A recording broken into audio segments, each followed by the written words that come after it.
Hey guys, today we're going to talk about limiting and excess reactants. So you'll need to have out a calculator and a pencil, piece of paper. Make sure you get that periodic table out. Grab all those things, be ready to go. We're going to go do some real world application. Okay, let's look at limiting reactants with an everyday object.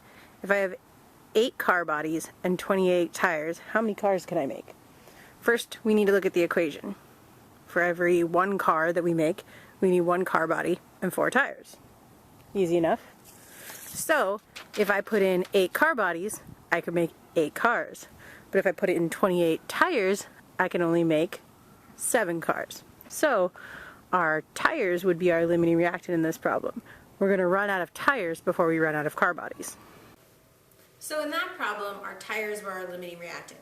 They ran out. They limited how much of our product could be made.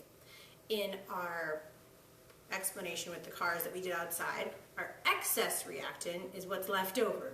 We have extra car bodies. We had 1 extra car body for how many cars could be made. Let's look at this image and see if you can determine which is the excess and limiting reactant and explain why.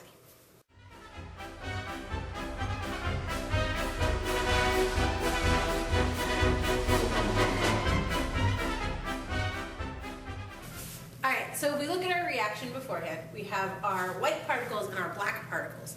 And after the reaction, our particles have come together to make these molecules. We also have some of the black particles left over, which makes our black particle our excess reactant because it's not all used up. And our white particle is our limiting reactant because it stops how many we can make. Because once we run out of white particles, we can no longer make the proper molecule. Now that we've done it with a real world example, let's try it with chemicals.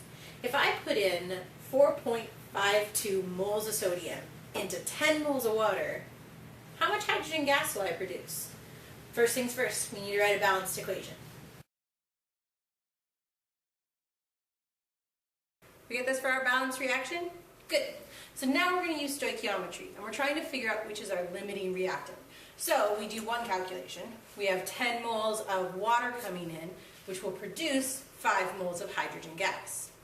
Easy enough. If we start with our 4.52 moles of sodium, 2.26 moles of hydrogen gas will be produced. So now we can look at this and we can say 5 moles, 2.26 moles. 2.26 is way less. So sodium is our limiting reactant because it makes less of our final product, and our excess reactant is water. We have extra left over in the end. Let's try another practice problem. Practice problem number 1. You tried how many moles of barium nitride will be produced from the synthesis reaction between our barium and our nitrogen gas. So first thing you had to do, write the balanced reaction. We have 3 barium that go in and 2 our nitrogen gas, so N2 because it's Brinkelhoff, and then our barium nitride is produced. So first thing we're going to do is figure out how many moles will be produced from each number, right? So we have 22.6 moles of barium. We get this conversion factor from our balanced equation because for every 1 mole of barium nitride that goes in, 3 moles of barium have to go in to make that. So from our 22.6 moles of barium, we can make 7.53 moles of barium nitride. From our 4.2 moles of nitrogen, though, we can only make 4.2 moles of barium nitride because it's a 1-to-1 ratio. So we would only end up producing 4.2 moles of barium nitride because after that, the nitrogen gas would have all been used up. So nitrogen gas is our limiting reactant, and our excess reactant, the one that's going to be left over in the end, is some barium sulfate. See if you can do this next practice problem.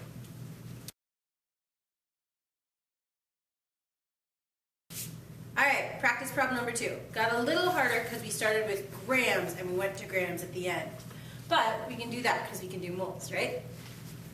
So we have 19.1 grams of each of our reactants went in, and we're seeing how much magnesium would be produced. So we wrote our balanced reaction.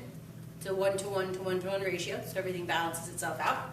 So then we start with our 19.1 grams of zinc. First we have to convert using our molar mass. And then we can say that for every 1 mole of zinc that goes in, 1 mole of magnesium will come out. Convert back to magnesium to grams using our molar mass again. we end up with 7.10 grams of magnesium from the zinc. We do the same thing from our magnesium chloride. So now we use the molar mass of magnesium chloride and the mole-to-mole ratio for magnesium chloride to magnesium, which gives us 4.88 grams of magnesium produced in the reaction.